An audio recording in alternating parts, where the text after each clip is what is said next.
Hello guys! Magandang hapon sa inyong lahat. I am Cheryl Gas, mamasa ka channel of Faith Rozo at Tarrier. So ngayong hapon na to, tignan natin ano kayong sabihin ng ating mga gabay. So this is a monthly gabay. A monthly pasilip for the month of June 2026 for the sign of Virgo. So Virgo, welcome to my channel. Ano kayong messages, advices ng spirit guides ang ating masasagap for today's video? Kano na kayang energy or kaganapan sa buhay ng mga Virgo signs ang ating mga gilap. So guys, this reading is a general reading lamang, hindi lahat makaka-resonate, kunin lang ang makaka-relate sa inyo. And comment down below kung kaninong energy ang ating nasagap. So don't forget to like and subscribe my channel and hit the bell for more videos update. Maraming salamat sa mga walang sawang mag-support sa aking channel. Lalo-lalo na ang hindi nag-skip ng ads away pagpalain kayo.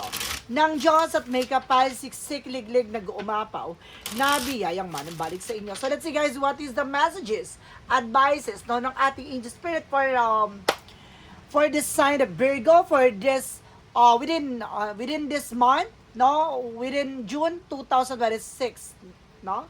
Itong reading na to ay para sa buwan ng June 2026. Let's see and watch this. Angel Spirit Guides, please give me the information to. Ano kayong sabihin ng ating mga baraha? So there's an Eight of Swords. Now, there's a lot of toxic and negativities around. So maaaring napapalibutan ka ng toxic. Napapalibutan ka ng mga evil eye, ng mga inggitera, no, plastikada, pakilamera, na maraming mga tao sa paligid mo na maaring, kumbaga, nakasubaybay sa'yo. No, hindi ka makakilos, hindi ka makagalaw. There's something a toxic and negativities around. So let's see what is the additional messages. Revision with the Five of Pentacles. Some of you guys, no, maaaring nakakaranas ka ng financial loss o financial crisis. No, ngayong buwan na to ay maaaring matutumbok mo, malalaman mo kung bakit parang ang alat-alat sa'yo, no, ng mga eksena. No, ngayong buwan pa lang, pagpasok pa lang ng June, no, kapag ganun na naramdaman mo, you need to do something. No, kasi maraming evil eye talaga. No, mag-cleanse ka, i-cleanse mo yung sarili mo. At the same time, kung if ever na, no, kailangan mong magkaroon ng sapat na protection nang sa ganun mawala at matanggal yung mga inggitera sa paligid mo, yung mga evil eye. No, para hindi ka na-apektuhan. No, and if there's something guys with a page of swords, something curiosity. See, lagi nakasubaybay, laging kumukuha ng informasyon. Diba? Laging nakamasid. No, laging, kumbaga gustong malaman yung mga kagalawan mo sa buhay mo, gano'n. Ingatera, what is the additional messages? And if there's something guys with the Knight of Wands, first learn study, matuto ka maging mahinahon, maging kalmado. No? The more na kalmado ka, the more na tahimik ka sa ginagawa mo, the more na magsasucceed ka. The more na maingay ka, the more na parang aggressive ka, the more na parang babagal ang takbo ng eksena. So, kailangan mas maging maingat ka. No? Additional messages. And there's an Emperor. You're just being mature enough in being grounded. So, ito na nga. No, sinasabi dito, maging mature ka sa mga bagay na gagawin mo. Mas maging maingat ka sa mga bagay na iisipin mo. No, dahil kung ano man yung plano mo, maaring may mga sa paligid mo na sabotayin ito, ganon. So, maging mature ka, no, sa mga bagay na may, gusto mo may sa katuparan. And there, of course, there's something, a Six of Wands, for victory and success. No, pinapakita dito, guys, no, nakita niyo yan. No, there's a Eight of Swords, there's a lot of toxic and negativities around, pero there's a something spotlight. No? Nakita mo yan na parang, kumaga may sinagliwanag, pero matutukoy mo kung sino yung mga toxic na yan. Doon mo malalaman. Pero there's a blindfold. Ibig sabihin nito, bulag ka pa sa eksena. And the Six of Wands, something a victory. So magtatagumpay ka, there's a spotlight, magtatagumpay ka, matutukoy mo kung sino tong mga nakaturo sa'yo, nakano sa'yo na parang ginagawan ka ng hindi maganda. There's an evil eye. Nakita mo yung wands, no? May wands siyang hawak-hawak. No, malalaman mo kung sino man yung mga taong kumbaga inaatake ka ng spirituality. Like for example, there's an evil eye, curses, ganon. Additional messages with a Eight of Swords.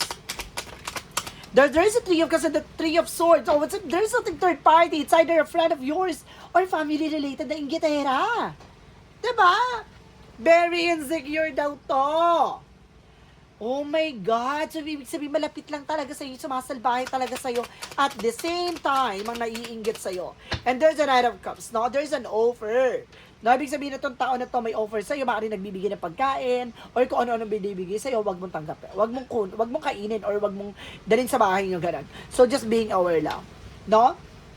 And there's the Queen of Wands by confident. Lakas naman loob mo, maging matapang ka. Alisin niyo alilangan na takot mo. So, parang nagkakaroon ka ng doubt and fear kasi mabuti sa yung tao. No, parang lagi kang binibigyan ng ganito, lagi kang inaabutan ng ganito, laging tinutulungan ka ng... Hindi mo alam, there's something a negative behind the scenes. So, it means, no, kumbaga kinakargahan ka ng negativities para bumigat yan at higupin niya ang swerte sa'yo. No, what is the Knight of Wands? Knight of Wands represents with a word card. There's something, guys, with a success, accomplishment, na may mga bagay na mapagtatagumpayan mo talaga, na may bagay na maaaring magdala sa'yo upang makamtan mo ano man yung bagay na inyong ninanais. No? Babaguhin ang mundong ginagalawan mo. And the Emperor represent with the Six of Pentacles. There's something giving and receiving. So, mayroong mga bagay na kung ano man yung bagay na binigay mo, siya matatanggap mo. At they say that there's something an Emperor, something maturity, no? Kung talaga na meron siya talagang binibigay sa'yo, talaga. Just being aware. No? Kumbaga, there's something at karma din at the same time. So, kailangan maging mature ka. Now, there's a Six of Wands represent with the Ten of Wands, something burden. Talaga, meron talagang mabigat, no? Na maaaring pasanin at pasakit talaga sa sitwasyon mo. You are on the spotlight. So, kaya inggitin ka. No? Dahil na sa posisyon ka na parang, kumbaga, finiframe mo, there's a building eh. No? Parang, binibuild mo. No, yung tagumpay na gusto mo mangyari sa buhay mo. Yun yung bagay na hindi matanggap naman na nasa paligid mo, even relatives or something, a family. No, or either a friend. No, parang bagay na binibigyan ng pabigat ang sitwasyon mo.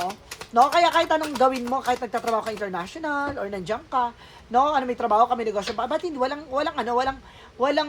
changes, no, walang development. Nandoon ka pa rin sa situation na nasa same atake ka pa rin. No, napabago, paulit-ulit lang yung scenario. No, the Eight of Swords, the Three of Cups, the Three of Swords represent with the Devil card. I told you! Diba? Ginagawa ka talaga ng Devil card, ginagawa ka talaga ng evil. My goodness. So, mayroon talagang gawa ng hindi maganda dito, guys. No, there is something at toxic and negativities around. So, talagang napapalibutan ka. Ingitahera to, guys. I feel so. No? Naiingit to, hindi, ayaw nito na uungasan na to sasapawan talaga. And there's another one for something perseverance. So, kailangan mo magtiyaga. Magpatuloy sa iyong ginagawa. Continue what you're doing. No? Kasi may mga tao sa paligid mo na hindi natutuwa, no? Na success na tinatamasa mo sa ngayon. What is the Page of Swords? Because the Queen of Wands represent, guys, with the Knight of Swords. There's a success driven. So, magtatagumpay ka, bibilis ang takbo ng sitwasyon. No? Kung wala sila makuha information sa'yo.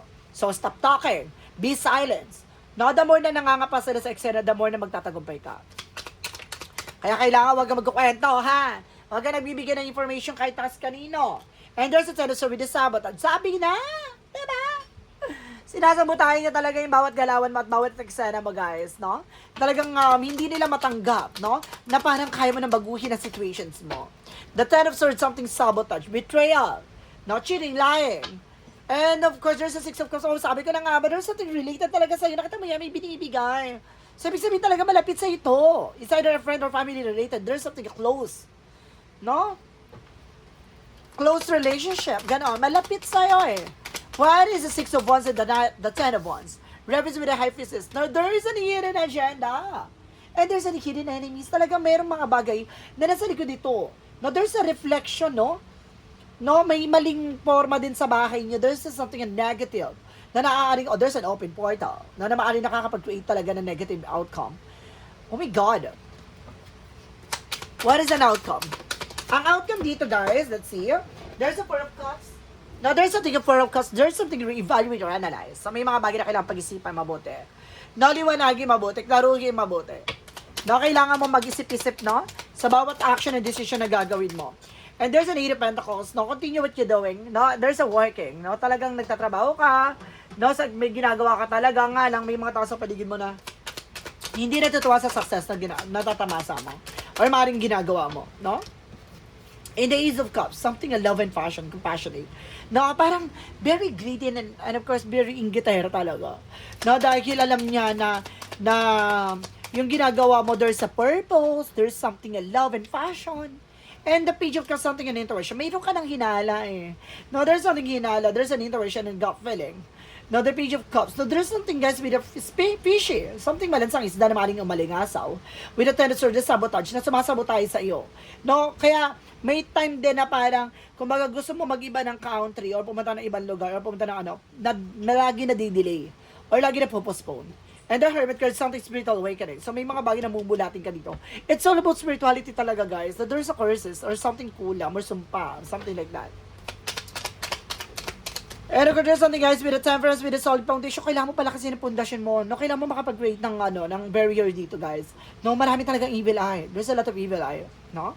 And there's a lot of a negative energy around. Talaga napapalibutan ka talaga. Grabe yung energy mo dito, napakabigat. No, there's something, a lot of negative swords, no?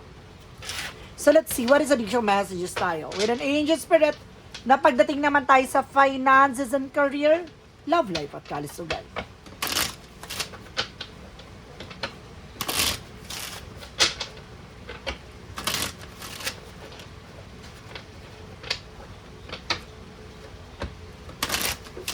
Let's see, guys, what is additional messages for finances and career, love life at kalusugan?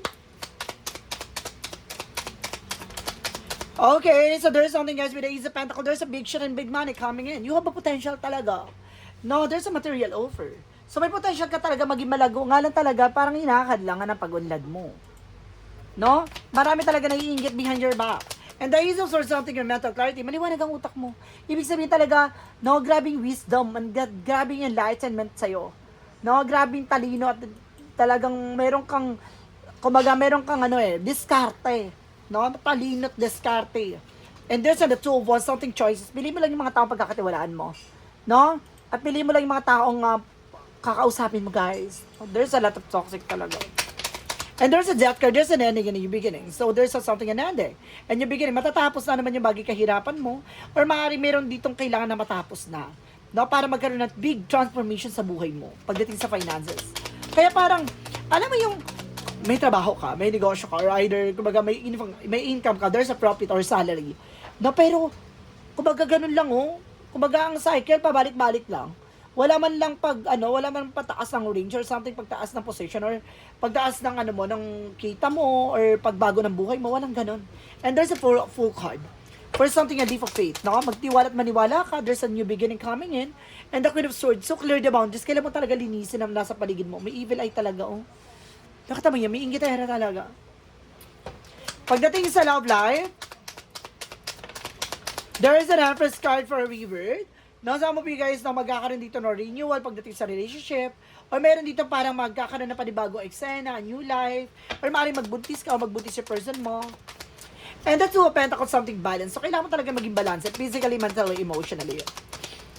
And there's a Four of Wands, something celebration coming in. So, some of you magkakaroon dito ng wedding, engagement, or celebrations, no? I feel, represent, na may kaugnayan to about sa wedding, no? Or something, a celebration, binyagan, gano'n. And there's the King of Cups. Your person is very devoted. Wow. Yung person mo naman daw devoted, o maaring you are also devoted, no? For your person. Additional messages. And there's something aside also with the sickness. There's a chilling lying. So, meron talaga nagsisinungaling behind your back. Mag-ingat ka para may sumisira sa inyo. No? Meron dito ng bubuyo. Mag-ingat kayo. No? And there, of course, there's something, a Ace of Wands, something, a new project, a new idea coming in. So, magkakaroon ka ng mga bagong plano. No? Ng person mo, new brighter idea. So, magkakaroon kayo ng plano para parang magkaroon ng stable na pagkakakitaan with your person. No? Maaring magkakaroon ka ng plano about sa inyong dalawa sa isa't isa. Sa kalusugan naman. Sa kalusugan, there's a justice card, there's something karma. O ginagawa ka rin ng hindi maganda pagdating sa kalusugan mo.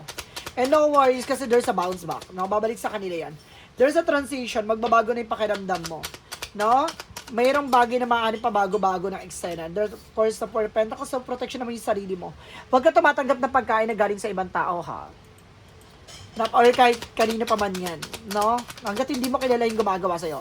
And the Hierophant, something religious factor, something religious group, or something religious about spirituality. So, meron dito para ka nanlalamig, no, some of nowhere, parang bigla ka nanlalamig, no, parang pakiramdam mo, no, yung may lamig ka, may pilay ka, ganun. And the Five of Swords, something is self-sabotage. Nagkakaroon ng self-sabotage, nagkukwento ka sa tao na to. No, ang evil eye gumagawa sa'yo, nagkukwento ka. No, kailangan mo ng desisyon. You need a final decision.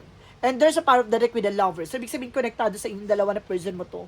Ang gumagawa sa inyo ay malapit sa inyo. Malapit sa iyo or malapit sa person mo. Some of you cross-watcher out there, no? Kung nakarelate ka dito, please comment down below. So, let's see. Pagdating naman tayo sa Magic of Fair Messages Advices, no? Sa gabay na tayo, guys. Matagal ba kayo naghintay, guys? It's been long time, no? Long time no see, long time no read. Charis. So, kung ikaw ay naghintay talagang patuloy na pagsuporta sa akin, no? Sa matagal lang eksena, matagal nating kaganapan. So, please comment down below. No? Kung ikaw ay matagal ko ng followers, subscribers, thank you so much po. Let's see what is the magic of our messages advices for you. Magsusunod-sunod na to, guys, ha? Kumbaga, continue na yung reading natin, guys. May mga weekly pasilip na rin tayo. Weekly gabay. Ano na special pa, gabay. No? And there's an affirmation. Always being positive and just being optimistic. See? Manatiling positibo para maging positibo ang kalalabasan nito. Why is yan niya? Oracle card. What is yan niyang Oracle card? Okay. There's a seed for potential. Na may potential ka para maging malago. And there's a north node, no? There's something purpose. Na malalaman mo yung purpose mo sa buhay mo, kung bakit nangyari to, bakit nangyari yan. No, may dahilan yan. And there's something deception and temptation. No, may tukso. At meron talagang malakas ang tama dito, ha. Maring may lihim na may gusto sa'yo, or maaaring there's an obsession with your person, na baka yun sa jowa mo or asawa mo, may taong may gusto dyan, o sa'yo. No? There's a synchronicities represent what? And there's a success na magtatagumpay ka. There's something success, guys. Tagumpay. And there's a winter season. Ngayong winter season, maaaring magtasaksid ka na maaaring magtatagumpay ka na sa mga susunod na eksena. And of course, there's something Raven. May aswang talaga. Oh, may spiritual talaga dito, guys. No, inaswang ka dito, guys. Nasa mo po yung madaling araw, bigla ka nagigising para may nakatingin sa'yo. Or maaaring hindi ka makatulog, panay ubo mo, may gumagamba. Mayroon diyang aswang. With a romance angel for Mystic Love Oracle deck. And there's a romance, no? There's a romantic feeling. So, meron talaga about sa love life dito na magkakaroon ng solid bond. There's a cheating lying. So, meron daw dito nagsinungaling. No, there's a broken trust. No, there's a cheating lying sa inyong dalawa na person mo. What is Archangel Michael messages? Meron ditong tukso na maaaring there's a cheat. Nag-cheat ka ba sa person mo? Or nag-cheat ba yung person mo sa'yo? So, meron ditong cheating na nangyari. And you create your situation, you have the power to change it. Ikaw yung maglalagay sa sitwasyon mo, ikaw rin makakagawa ng paraan para makaalis ka dyan. So, ibig sabihin talaga, no, kinigat nyo ang tukso. My God, tumikim ka ba? What is the Jesus loving code said? He that believe on me, the works that I do shall he do.